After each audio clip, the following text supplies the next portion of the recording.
Yes, and dancing is actually an ancient healing form. Like in every society around the Yes. world, people are dancing.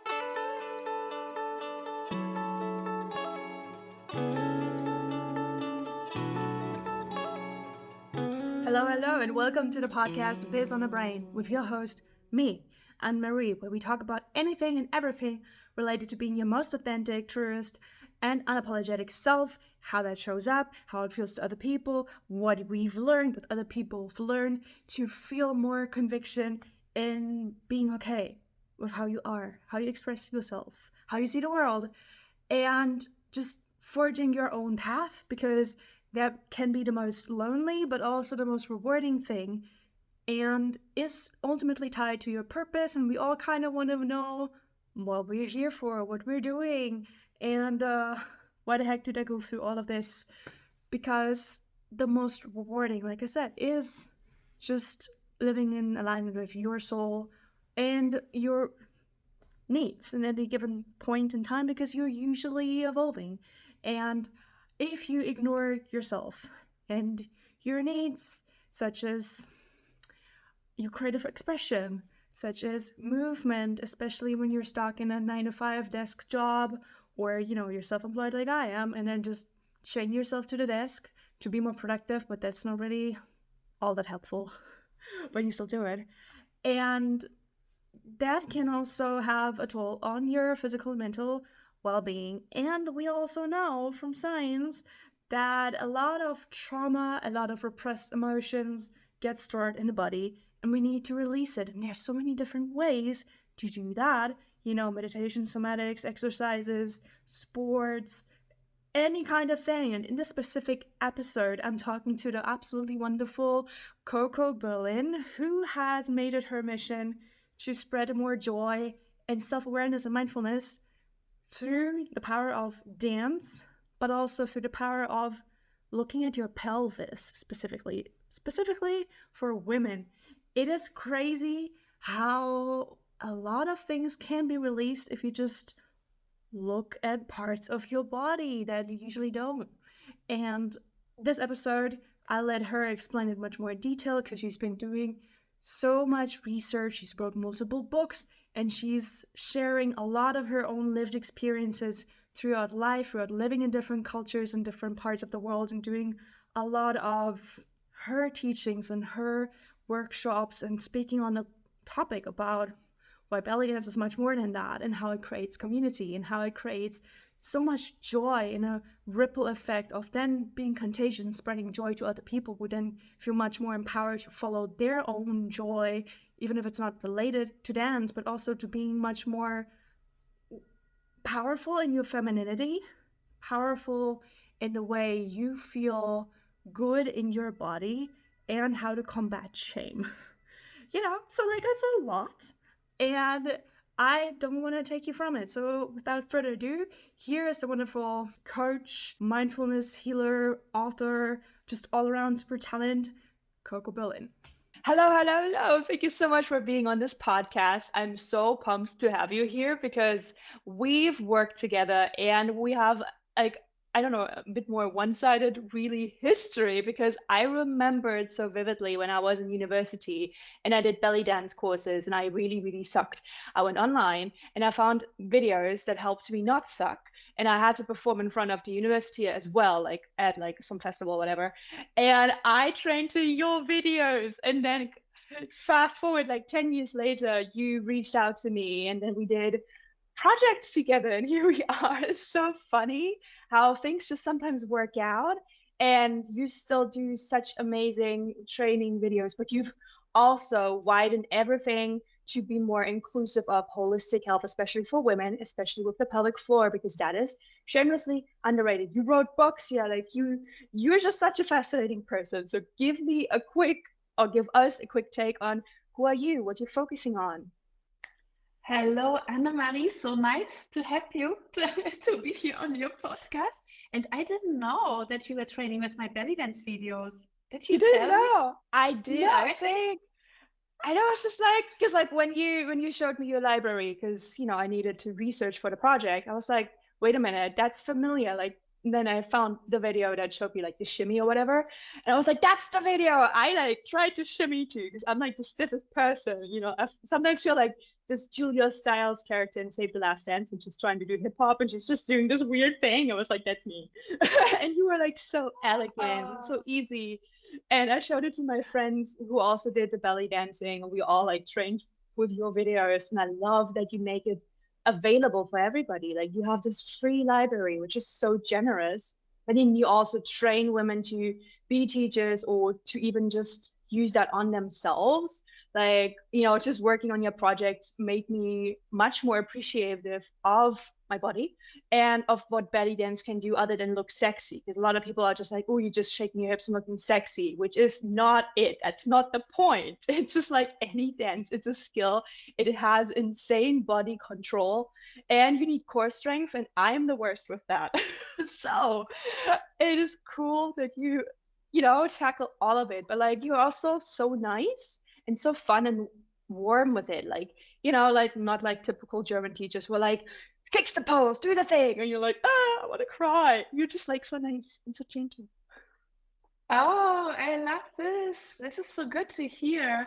Yes, yes, I love it. So basically, I do things that make women feel great in their bodies. And this is because I struggled when I was a kid. I was totally not in my body. I was just sad, depressed, and always like, behind on everything. I didn't understand anything that anybody was doing. I couldn't socialize. I was the weird kid. And then I felt always like a gray mouse, we say in Germany, like a wallflower. Like a wallflower. Exactly. And then somehow I understood that it's getting into the body that will bring me into life, because I felt like everybody's living a life, but I'm not. Like, I'm just watching like a movie. I'm watching myself in a movie, and then I'm watching everybody else doing things and having fun, and I couldn't even understand why these things would be fun. And now, of course, that I'm having so much fun, I can see how hard it is to have fun if you are just like traumatized out of your body. You just don't understand, and you live in your head, and in the head nothing makes any sense, because to be enjoyed, life has to be felt. And the body is really like the healing thing that we have, that we underestimate and we don't take seriously. Now, thanks God, there's so much research and trauma therapy focusing around the body, and so much research that we can also say it's not just woo-woo that the body can heal itself. It's really, we are animals, and animals can heal themselves. Animals normally, when they're in the wild, they don't have trauma, they don't experience trauma, because they have ways to heal themselves. And we as humans, through our living in this weird, large societies, are so estranging us from like how our biology still works. For us, we get traumatized, and the animals that live with us in the zoos and in our homes, they also get traumatized. Yeah. So, like, the way through the body is actually the way to become a whole human. A whole human with the brilliant mind, yes, but also with the wisdom of the body, the emotions. And yes, that's what so that's what I'm fascinated about. Since I was small, it was just like my own self-help. And then I saw that other women also benefited from this. So I started teaching belly dance, because I was a famous belly dancer on German TV and everywhere. And people always wanted to learn from me, and I never wanted to teach, because I didn't want to end up like my teachers, having like their 9-to-5 job there, training, and like I thought like that's not for me. But then, out of feeling guilty, for just having this amazing life, like I made it through to the other side. I wanted to give back, so I started teaching kids for free, street kids in Berlin. And then but it was really like, it sounds so romantic, but it was a tough job, not only because of the kids. Like, the kids were fine, but the people who were there for the kids, it was like in Germany we call it ein Euro jobs. So this was like a program for people to get people into work again, but they all had issues. They all had issues with abuse, drug abuse, addictions. And like, this was really like, it was really tough to see all this misery in one spot. But I did it for 1 year, but it was really like really super tough for me. It broke my heart, and there was like nothing that I could do, only just be myself, be inclusive, just, you know, shine some light. But it was really burning me out. And then while I was doing this, I also got into teaching women. And then, you know, after 1 hour of teaching the kids, I drove to teach the women for 90 minutes. And after teaching the women for 90 minutes, I felt like, wow, on fire. Because, you know, when you teach kids, they don't, and especially if everything is free, you know, everybody's troubled, they don't give back. Like you give and give and give, but there's like nothing that you get back. Like you don't see the transformation. And with the women, it was really like they were so grateful. They were so like, oh my God, why did nobody tell me this before? You know, we were just like feeling our bodies while they're moving through space, you know, like everything that I loved, I just shared with them, and they were like really crying there, opening their hearts, sharing their deepest insecurities and secrets, and also this connection that, you know, I facilitated just by coincidence. I didn't know that it would turn into this. And then later I had another class right after that class. And then after teaching women for 3 hours, I was like driving home totally, you know, I couldn't sleep at night because I was so, you know, excited about what this is powerful, you know, this is so powerful. And then every day they came different, you know, now in a dress, feeling sexy, and just like, you know, like getting their life together, you know, because when you feel yourself in your body, and especially what I learned later, when you connect to your pelvic floor, this is where you connect to life. You get your both feet on the ground, you know, this is where I am here, I belong, I have power, you know, I'm feminine and powerful, I'm emotional and powerful. And then this is really like many women were really troubled, but they really got so empowered, you know, they could quit abusive relationships, you know, like organize their kids' daily tasks. That was normally like everything was overwhelming, and then it was not a problem anymore. So it was really interesting to see this. And then I taught, and then I had all this long wait list.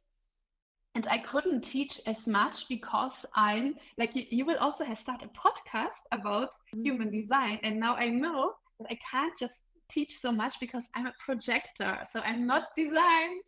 Right. I was thinking that, like, how can you keep going and going? You need some rest, you know? Like, I couldn't. Oh, I can only do it for a short time. And then I'd be like, don't talk to me, humans. I hate everybody. I need to recharge. And then I would be like, oh, I'm right here. Let's do 24/7. And then people are like, what? Yeah, exactly. It's so funny. I'm also like this.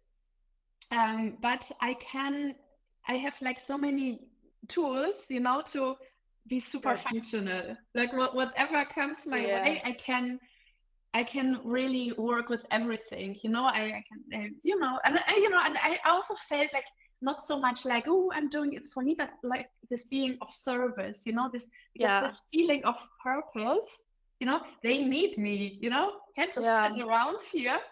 But then, you know, then one day, this is actually when I wanted to start to travel. And I said, girls, I think we will close this down now.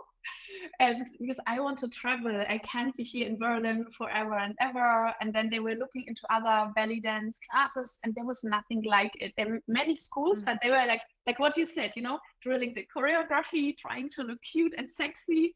And there was nothing where you really like have this, you know, this deep connection to your own anatomy, you know, this embodied feeling. And then I had I always get the best ideas when I'm dancing. So I was dancing, once of a sudden I knew, okay, I will train teachers. I will ask them if some of my best students want to become teachers, I will train them, and then I will go on and they can train everybody then. And I like, people always wanted that I train teachers, because since 2006 I had this wait list, and then they were always like, oh, but why do I have to wait several months? And then, you know, after was like really like frustrating for everybody. But I didn't want also to raise the prices because I wanted to have students in there too. So it was a little bit weird. And then I always thought my method is not ready yet because it was constantly evolving. Like every day I was learning new things. It was always changing and growing. But then around, I think it was 2013, that was the year where I asked them, hey, do you want to become teachers? And then 4 of them said yes. And then later another one came in. And then we had the first Essence of Bellydance teacher training, no, like team. And it was like the teacher training, then from then it started. So we're training teachers and they're now everywhere. They're in the US, in South America, in Australia, in Asia. And now they can do it online. So it's obvious that they are international. But when until 2021, we did it live in Berlin and in Munich. So we had people from Mexico, from Australia, and from the US traveling to Germany to do the training. And that's wild. Yeah, it's a real movement. And I feel like I'm especially back then, I was just like riding a wild horse and things were happening. And I was just like part of it. And then like from the outside, of course, my husband says, yeah, but you're working all the time. You know, like from the outside, it looks like I'm doing a lot, but I feel like I'm just like, just like riding the wave. And then for me, I feel the women do so much. Like a community doesn't come from itself. They are doing the community. And I'm just like, wow, I'm just marveling at it. So I love that. Yeah, it is really crazy when you really find something that lights you up so much and that you wouldn't put in so much work, that it just doesn't feel like that anymore. It is really where work and play just become this similar thing where you just want to do more. You have to obviously be careful to not overextend yourself, especially if you don't have the consistent energy for it. And if you don't listen to your body when you are tired, but also to just see this grow and then the impact it has with the community. That is so amazing. I always love that when it has this bigger effect. It's so much bigger than you and you're just helping it grow. And then there's all these people helping and making it even bigger. Like they take your teaching and take it out there while you can still be in your zone of genius and create the book or like reflect on things. So you don't have to be using the energy you don't actually have. And then other people who do have the energy and a different focus on just one-on-one teaching, they can do that, but it's all trickle down from what you've learned, so you can still have an impact. It's just the bigger system. And I love that it's international. I think you have a map on it on your website, right? Essence of Bellydance. I think I saw a map where you can click on people's faces and stuff, and that is a global phenomenon. I just love it. Oh, thank you. And I'm really so happy that you were in it, because I meet sometimes women like in a very different, like when we did videos together, or I like, yeah, exactly. You are exactly. If you guys, if you're listening to this podcast, you can go to the Essence of Bellydance teacher training website, and there you can see actually Annemarie's work. She did beautiful. It's in English and in German. You did the trailers. And then you did also behind the scenes work in YouTube, but it was really, the trailers are amazing. So you can check out Annemarie's work.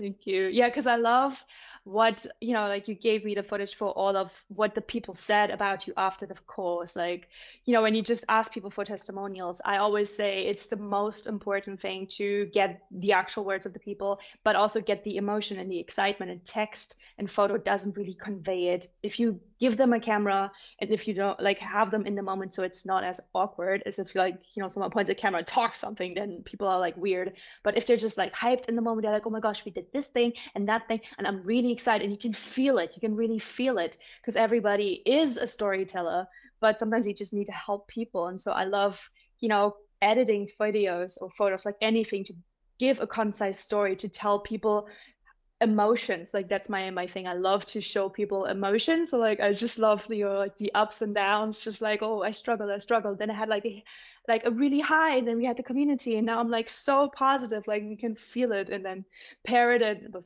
music and the framing. Like I just love storytelling, and you had such great actual stories from all of these women. It was hard to actually condense it, But, I thought it really brought across what the experience was so well, and it got me really jealous. I was like, oh my gosh, I kind of want to do this. Like, even though I don't want to be a belly dance teacher, and I haven't really done it that much in a time. Like, I always keep saying, like, I should just pick up, because, like, I know everything is there. You have it all online, and then life gets in the way, and then I realize, oh yeah, I haven't really been in my body for a good while.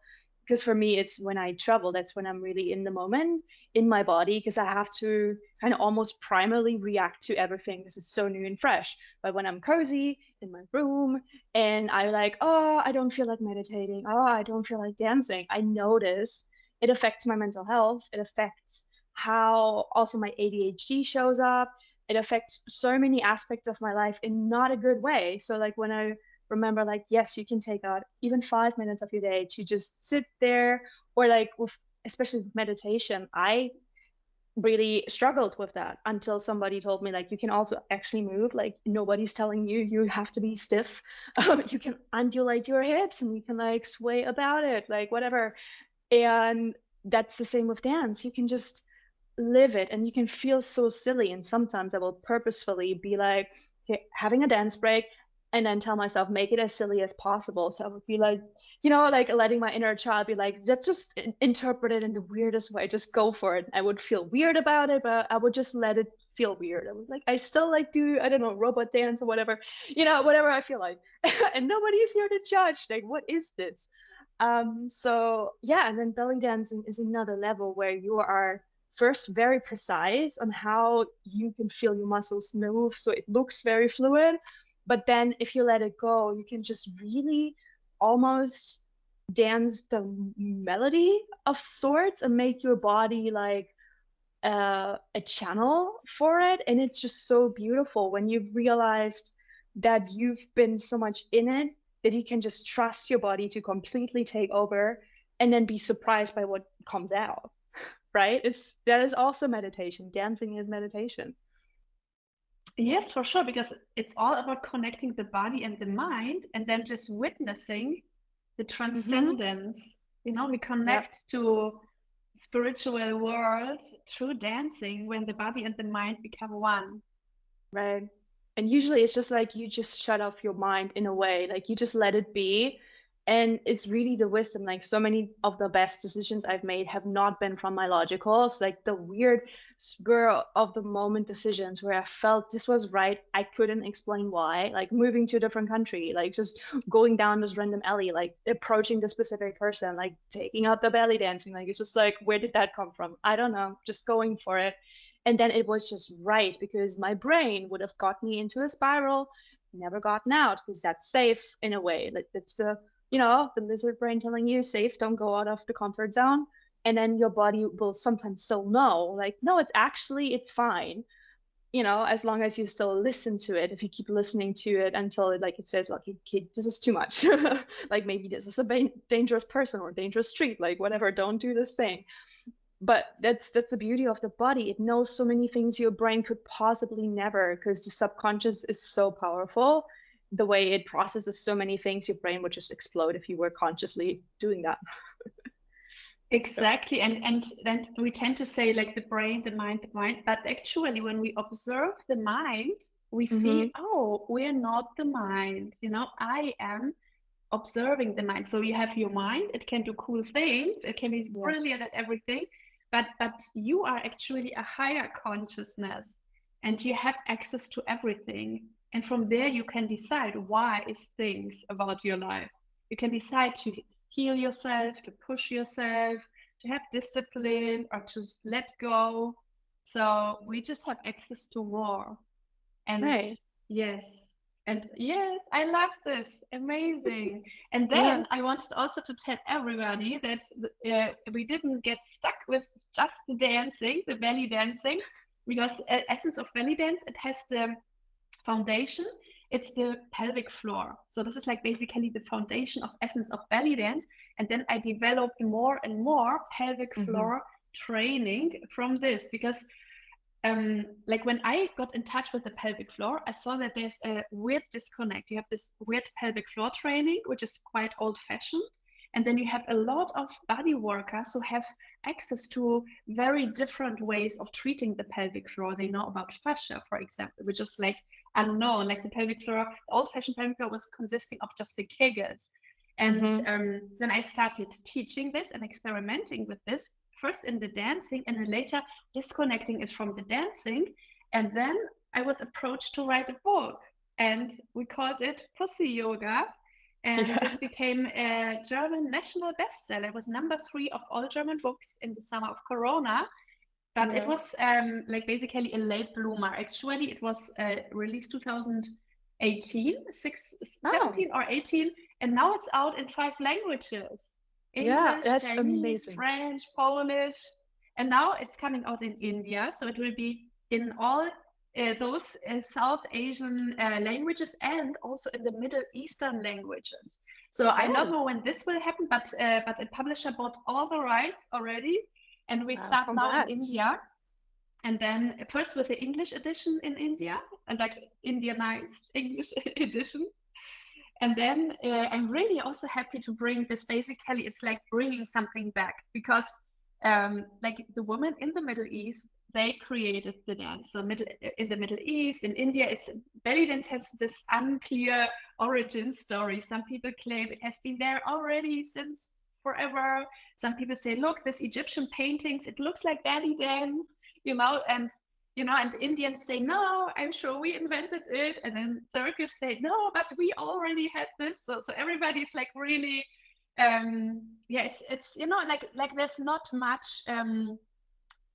evidence for many things until we actually got what we call Orientalists. So like the Western occupying forces, the colonial forces came to the Middle East, to Egypt, and then they saw these women who were following them, like prostitutes basically, and then they saw them dancing. They had this amazing experiences with those women, and then they were drawing and making these beautiful Orientalist, romantic, kitschy pictures.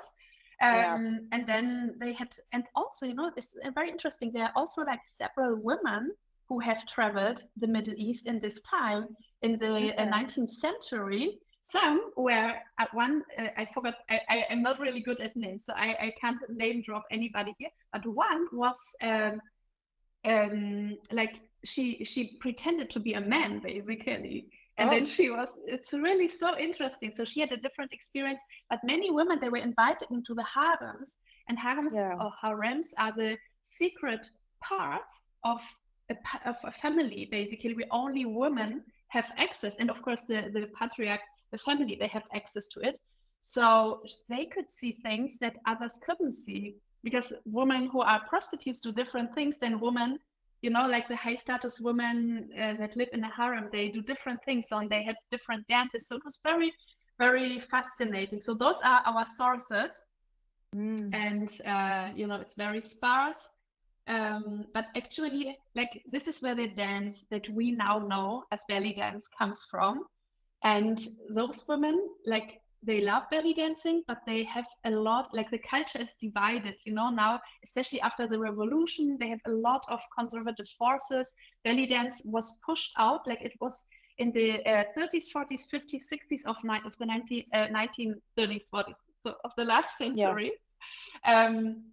They were very free. The women were dancing. They were dancing in 5-star hotels. They were dancing on TV. Like every huge movie had a belly dancer in it. So they were like really like a status symbol. One was crowned to be the national dancer of Egypt, by King Farouk. So like it was something really exciting and amazing. The women had orchestras. So when I went to Egypt in the early 2000s, the women had huge orchestras, and they were dancing in 5-star hotels. It was all just like beautiful. Everybody was enjoying the art, having goosebumps. But now through the turning a little bit more conservative, so it's very cut down. So you won't find belly dancers in 5-star hotels anymore, but you will find them on tourist boats, the night cruise boats, and then you will find them also in the sleazy nightclubs where people are just throwing money at them, which is totally not the cultural experience that was still there like 15 years ago. It's really like like a bad movie actually. Like we would have never thought that it goes back. We thought it will just be more modernized, because I was even there in the revolution 2011, so I thought like, no, it will be more free, more democratic, but then the pendulum swung back.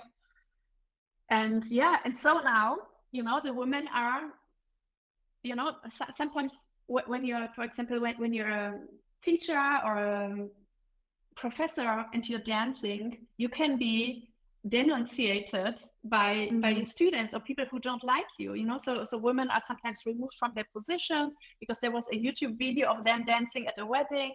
Like there are many weird things. Like belly dance is really like so, and that's why I'm happy to bring like this book with the pelvic floor and all the belly dance wisdom back to the Middle Eastern countries. And this year we also have the first teacher in the teacher training from one of those countries. Let me think. I think she's from Dubai. Sometimes I mix things because I don't have my brain in everything in our organization, but I think she's from Dubai. So our first Arabic belly dance teacher. Wow. Ah, that's so exciting. That's a whole story. And I'm so sad I didn't know that belly dancing has been more like a tourist attraction at this point. I feel like it's like lost respect for this amazing art and craft. And it's such also strenuous physical exercise, like body control. It's not just like I said earlier, it's not just dancing sexy. It's really, really impressive and skillful and just beautiful to watch. Like you said, I can't even imagine to see it with a live orchestra, with live music playing, because you get that, immersive feeling. And then you just almost, I can imagine, like feels transcendent, where you're just so enwrapped in all of the sounds and the noise. And because like also the shimming of all the jewelry on the clothes, like it is just so rhythmic and so hypnotizing almost, right? And I can't imagine how that much should have been or could have been without it being degraded to like, stripping or just performing for the tourists. And all the songs that belly dancers perform to are love songs. It's like it's always like a kind of like what we have like opera here, like it's always love songs, and it has this deep love that doesn't judge. This is something that we don't know so much here in the West, but it's very pervasive in the Middle Eastern countries, that you love and you're proud that you love. You love, although they don't love you back, but you still love. You like the so chivalrous. And you're,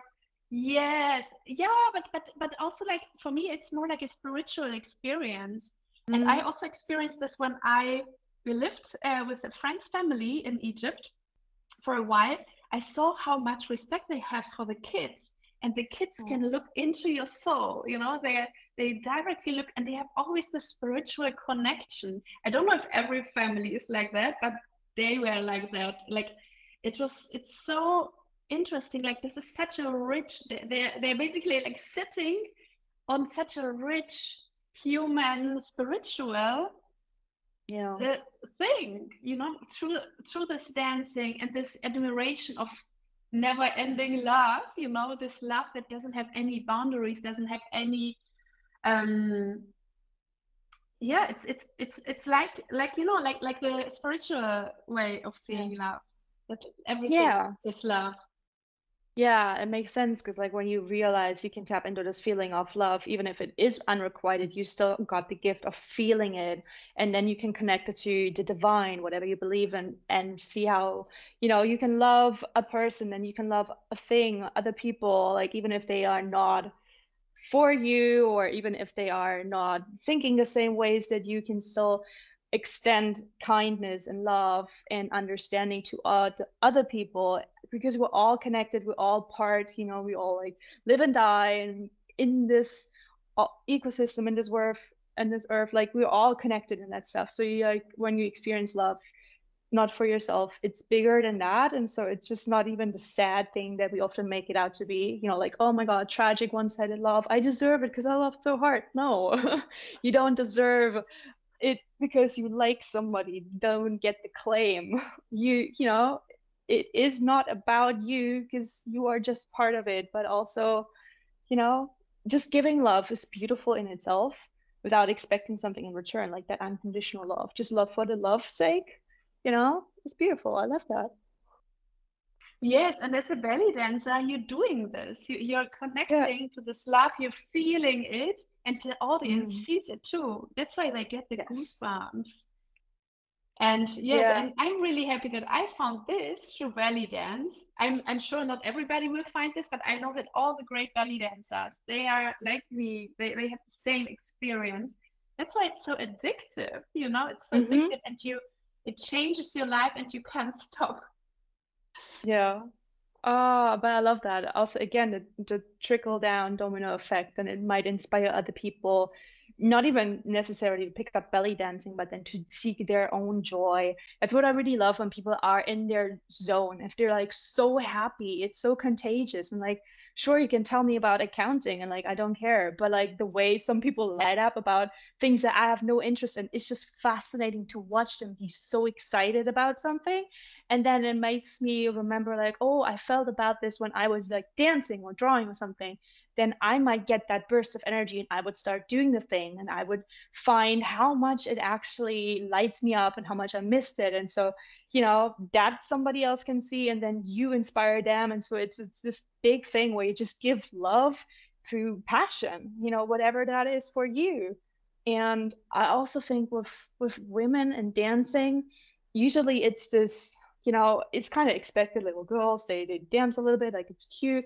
Like I remember I was working at this summer camp, and then a lot of the girls wanted to do dancing, and somebody made like another of the camp um, workers, they were said like, yeah, it's really easy for the girls to do the performances, but some of the boys, they also wanted to do it and they struggled so hard because they didn't get dance lessons because it's not for boys.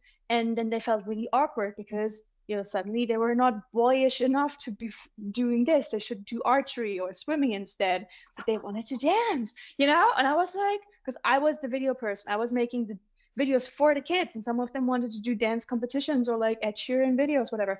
And then I had the little boys and I was like, what do you want to do? And they're like, I don't know. I'm like, yes, you do. You just don't want to tell me because you're afraid of being judged. And then I had some of the girls be mean. And I was like, you don't get to dance if you don't let him dance. Like, this is not for you to decide what is cool and what's not. He wants to do it. Like, it was insane to see how that is so unfair, you know, in patriarchal society. It's what it is. But it starts so young, and like how much it can rob you if you just let the kid dance as goofily as they want or perform or like actually learn how to feel your body. Because when I learned to dance, like I said, I was so stiff because I was in my head thinking, what would the kids think if I mess this up, or if I do this wrong, or if I don't get it? Because sometimes my brain takes a while until it clicks and then I got it. But like, I need longer to understand things, but then I got them right away. But like, everybody learns differently. And so until I was just like, you know, I don't care anymore, that's when I got into my body and actually danced well. But before that point, I just looked horribly in pain because I was mentally in pain. And then it was no joy because I love dancing, but it never felt like I could enjoy it until I was in university and I could just double around in all kinds of different courses because I paid for them. So I might as well suck at them. It's okay. You know, and I also was like, I can quit. Like, if I don't want to do the hip hop, if I don't want to do this dance, like, I tried all the things, like pole dancing, hip hop, like jazz, modern ballet, whatever, K-pop, you know, street dance, like all the things. And I was like, no, belly dancing, I like that one. And so, you know, if you give yourself permission to just suck, but to enjoy it in your body, how does it feel? Because nobody can tell you that. And then even if people make fun of you, well, cut them off. Like, that's not cool. But, you know, listen to this body, and then it might change. Like, maybe you get sick of it. Maybe you move on. Like, it's okay. Yes, and dancing is actually an ancient healing form. Like in every society around the Yes. world, people are dancing. Like in, you know, dancing is an integral part of life for humans. And now that Yeah. scientists have found out that through movement from left to right, we even have these therapies that work with the eyesight, but also with movement that is going diagonal or like walking. Those are modes in which our brain is processing emotions.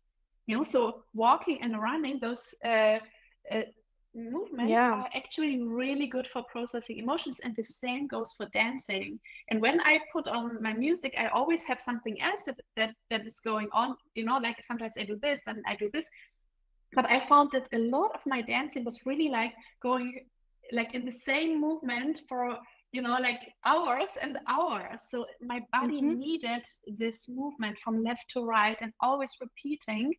And it has been scientifically proven that this is actually how our human brains and bodies process emotions. This is what we also do when we do dreaming, rapid eye movement. We always have Mm-hmm. these left and right movements that are really healing. We haven't understood everything yet because science is limited, of course, and everything goes step by step. But dancing is an integral part of a human. So cutting boys off from dancing is really Yeah. unfair. It's Yeah. unfair. Yeah. Yes. Like you said, Exactly. and when you said unfair, I thought, oh, that's actually a really good word. Yeah, I'm just like, that's not fair. Like, let the boy dance. Yeah. Because, like, I felt like that as a girl. I was like, why can't I do the boy things? Why can't I climb the tree? Why can't I do this thing? Because I was constantly covered in plasters because I was put in dresses. And I was like, I don't want to be in a dress. I want to be a boy so I can, like, wear proper clothing, And they're like, no, that's not that's not what girls do. I'm like, then I don't want to be a girl. That was, like, my childhood. It was like, yeah, then I want to be a boy. It's unfair, you know? Um, but yeah, that's just people do what they want to do, like even as adults. If you start picking that up, or like even if you combine it with like somatic exercises, it's all about the body, how emotions get stored in the body if you don't release it. And we're never taught in society how to deal with our emotions. They're always inconvenient, and so you stuff it down, or like you get reprimanded, or you have to sit still in school. You can't just run it off. And then on top of that, you might have like a neurodivergent brain like I do with the ADHD. I didn't know I had it until 2 years ago. So like that was fun growing up with that, and suppressing, even stimming. Like there can be like iced into dancing. I have like the same repetitive motions, like, tapping your finger or your feet. And then sometimes I would just dance repetitively in the same motion while working. And, like there's so many ways your body needs to move. We're not made to be stiff at the desk sitting down in schools. Like that's not what we're made to do. And it's so crazy how we're being kind of almost like brainwashed into thinking that that's normal, anything else isn't. So when you do feel luxurious by going to like an exercise of sorts class, again, it's regimented. You go to the fitness studio, you have specific motions in specific ways, obviously to not hurt yourself, but also because that's expected. That's like something that people tell you to do, so you don't do it wrong, or you don't get to just experiment. Like there's so many things. Like I didn't even know before I went to Bali that there was something like what was it called, like where almost like with cacao, so we like almost Ecstatic dancing. Ecstatic dancing. Yeah, you just dance whatever you feel like, and there's a judge-free zone. Like you can just be, like at a rave when people are a little bit, in the fields, and then you just like really weirdly dance, but it doesn't matter because it just feels good for you. If you want to shake it off, literally shake your legs and arms to release all of the emotions and the stress. And for women, a lot of that is in the pelvic floor, and we kind of like ignore that all the time. I remember I felt like so embarrassed about being a woman, and like anything that could like make me into a woman, like breasts and like a vagina, everything. I was just like, I don't want to think about it, I don't want to deal with it, like it's just there, I guess. But like I felt the shame, and then that's also part that needs releasing, because for men it's a bit different. Like you can see it's sprayed everywhere, like they just celebrate now to a bit ludicrous degree. But like for women it's like, I shush, like you can't like tell that, like in the 90s growing up, and like you had to hide your pads and tampons like underneath your grocery cart because nobody could see you menstruate.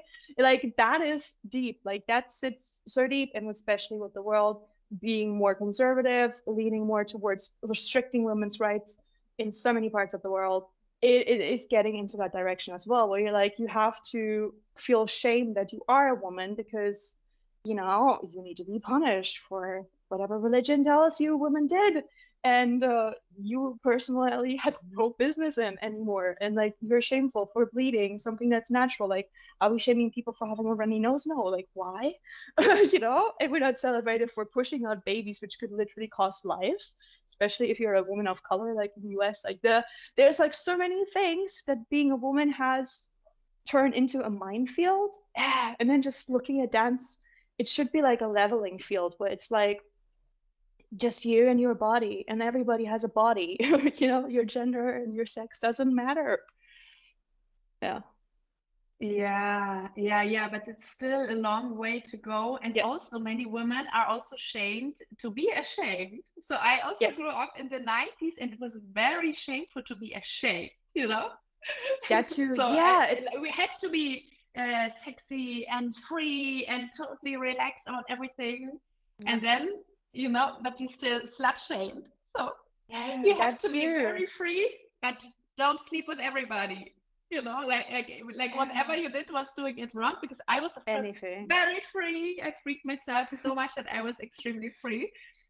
But I was very much shamed by everybody else. I said, no, I'm a feminist. I'm fucking them. They are not fucking me. I have to censor this if this is not safe. But this was what I thought, is feminist. But at the same time, I still had like my poor little girls inside me that had internalized all the shame and the trauma. So I was also overriding them by saying, no, we're free. We're doing everything. We do dangerous stuff.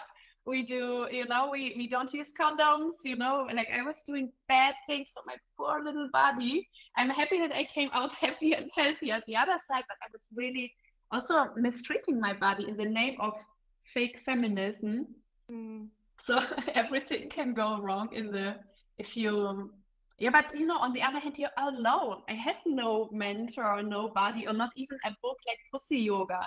Because I believe that with Pussy Yoga, we should give this to women as young as whenever they start getting in touch with their body, when they get their first period, when they get curious about sex, just to know, how am I built? What is up with me? And when you connect to the pelvic floor, you also have your boundaries.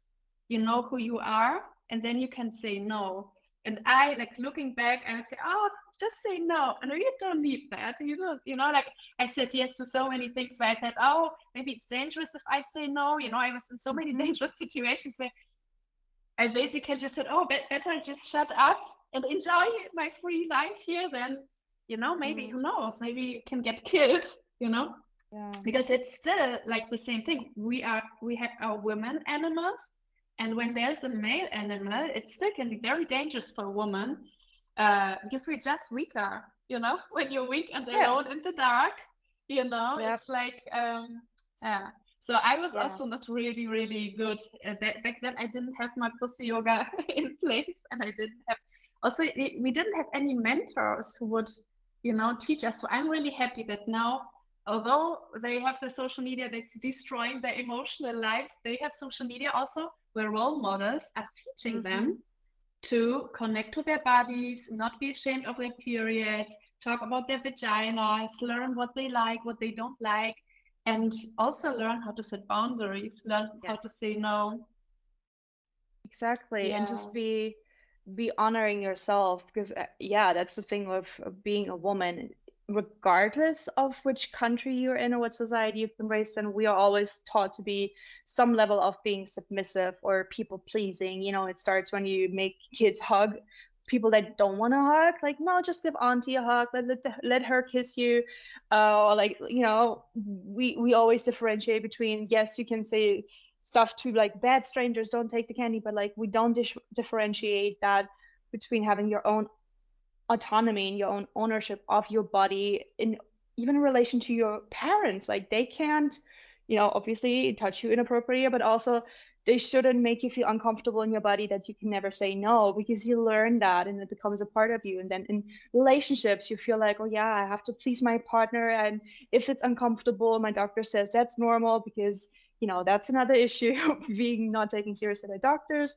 There's so many things where we just suppress our feelings because we think it is inconvenient or it doesn't make sense or we should feel different because yeah, I love this person, I should be more comfortable with them. And so like you just dissociate almost, and that's where you also leave your body, and then it just, you know, builds up all of these blocks and these stressors and these clunks of emotional stored energy in your body that take years sometimes to release.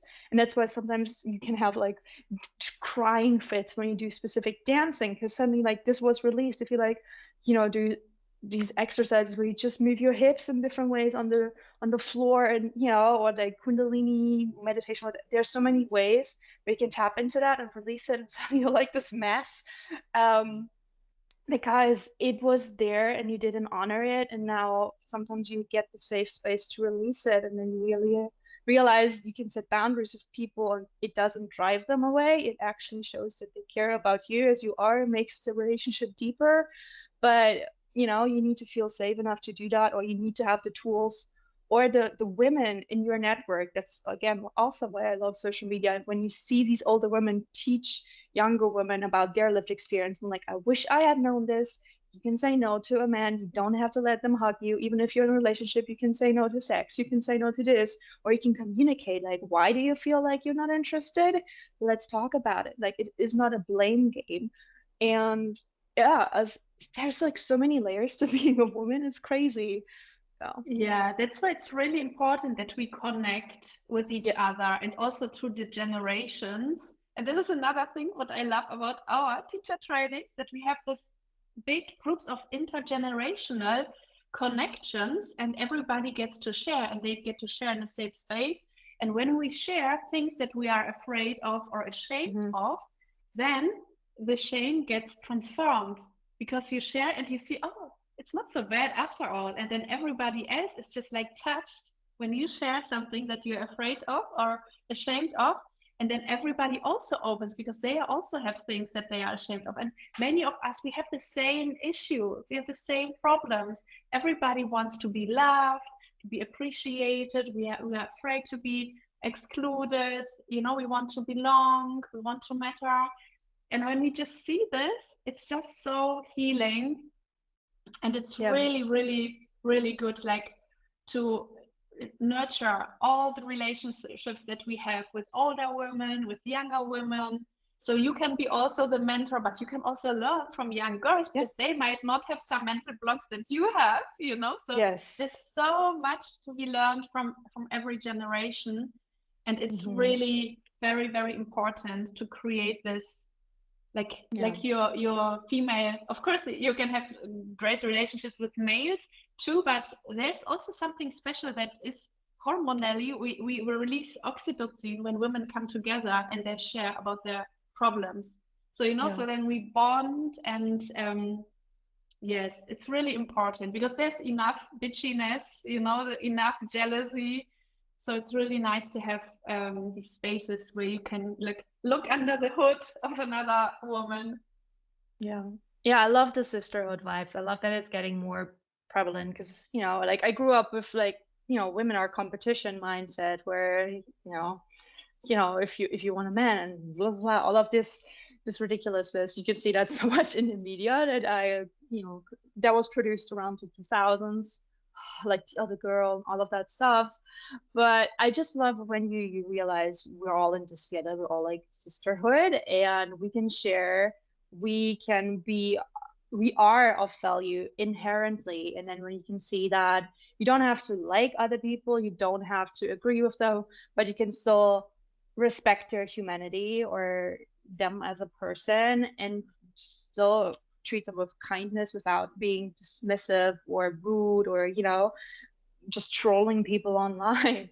And yeah, like you said, it's really amazing when you realize everybody has something to teach you. Like, I'm so impressed of Gen Z and Gen Alpha for being so unapologetically themselves and having all of these boundaries. Like, I look at them like, where did you learn that? How did I not learn that? Because, you know, we as like millennials, I don't know if you're a millennial, like we went through so much, and there's so much that we worked through and shared online and still work through it. So it's beautiful that it had kind of cycle breaking effect on younger generations, and it didn't have to go through all of that to learn all of this, because we were just like shouting it from the rooftops, so many different things. But then also like it triggers me, because then I'm like, oh my gosh, how dare you say all of these things? Like, that's a bit too much because I was never allowed to, and there you are. So like it's where you can see yourself being challenged, where you need to look inward and not about that person. It's usually how people project onto you, project onto other people, and that's where you need to ground yourself again. Where like, why am I being activated? Let's just remove myself from the situation right here. Might not have anything to do with the people. Might just be them enforcing a boundary, and I don't know what that feels like. Where I'm like, okay, maybe I should learn from them actually. Or maybe it's just a red flag that we're not compatible. That's either way. If you're activated, remove yourself, and then you can just also dance it out. Sometimes really it's sad, because sometimes my body gets like just shakes when I'm getting agitated or like emotionally reactive, and then I just need to run it off, shake it out, like do an angry dance, like something like that. It's beautiful what our body can teach us. Yes. Yes. Yeah. Thank you so much for this wonderful interview. I'm really happy that we met. Yes, and I'm so happy that you came here and spoke. Is there anything you want to leave the audience with that we didn't touch on yet? We didn't do an exercise, for example. Do you want to do one? I think now it's a good, we can just close it. But I would encourage everybody to just now, wherever they are, to feel their body and feel how they're sitting and where their pelvis is, and breathe into it. And yes, and just take every day 5 minutes to connect to your body. You can play any song and just feel yourself moving. Close the door so nobody will see you, like Annemarie said, and just do crazy things or do nothing. Just let the music move you and see what happens. And do this really religiously every day. It's just one song every morning or every evening. And just this is your me time. And then see what happens after the first time, after a week, after a month.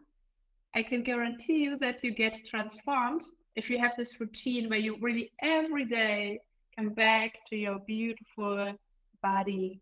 Because the body is what makes you be here, what makes you be alive.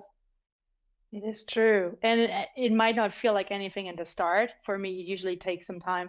But then it's like building trust again with your body, because then the body's like, oh, you're actually listening to me now? Okay. And then it will show you other things that you could not consciously think of. Like, you might get like visions or colors or taste, like whatever your body, or like you can feel emotion in specific parts. I don't know. It's just fascinating. Yeah, go try that exercise. It's great. Yes. And what you're referring to is like what I call the body ABC, like the way the body speaks. And we also have I wrote a second book also. It's the Body Lab book. It's now only in English, in German out now. And there's the body ABC where you can really learn to read like all those things, like the smells, the noises, the sentences. You get so many different kinds of things from your body. And then when you tune into the channels that you're not familiar with, like for example, if you never hear a voice, then when you really focus on, is there a voice coming from my body, you get deeper information that you would normally not get if you normally just get visions from your body. So just a little, I like that you came up with this, just like that. It's amazing. Yeah. I love it. All right. And I'll put all of the links down below so people can click on it. And I wish you a fantastic day. I'm so happy you were here. Yes. Goodbye, everybody. Goodbye, Annemarie. Thank you so much, as always, for tuning into this podcast episode. I hope you had a lot of takeaways. I hope you did the body check-in and maybe actually make it part of your routine, because there's no excuse to saying, oh, I can't put 5 minutes a day aside for my own well-being.